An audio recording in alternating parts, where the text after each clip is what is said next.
Merci Madame la Présidente, mes chers collègues. Je tiens d'abord à vous remercier collectivement de m'avoir accueilli temporairement dans votre commission et de m'avoir élu rapporteur de ce texte qui me tient véritablement à cœur. J'aimerais d'ailleurs revenir dans un premier temps sur ce qui l'inspire avant de vous en présenter son dispositif.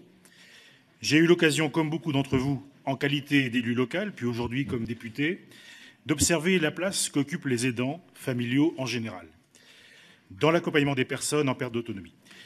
Cette place que jouent 8,3 millions de personnes au dernier recensement de 2008, probablement davantage aujourd'hui, puisque les associations les estiment entre 11 et 13 millions, n'a pas toujours été reconnue à sa juste valeur. Il faut pourtant le dire.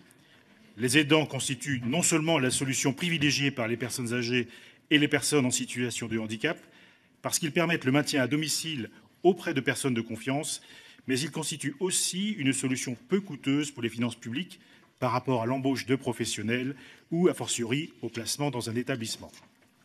Or, si les aidants familiaux ne demandent naturellement pas de rémunération pour ce qu'ils font, ce rôle fondamental qu'ils exercent pour leurs proches, mais aussi dans l'intérêt de leurs proches, a un coût. Le coût de donner du temps pris souvent sur les congés, sur le temps libre, sur le temps familial ou parfois sur le temps de travail. Le coût de renoncer souvent à tout ou partie de sa carrière, voire à toute activité professionnelle.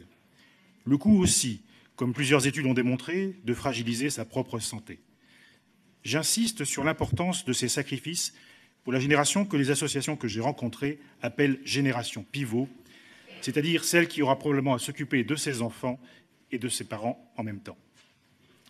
La difficulté d'être aidant aujourd'hui aura des conséquences sur le nombre d'aidants demain, et donc indirectement sur la qualité et le coût de la prise en charge de la perte d'autonomie dans notre pays.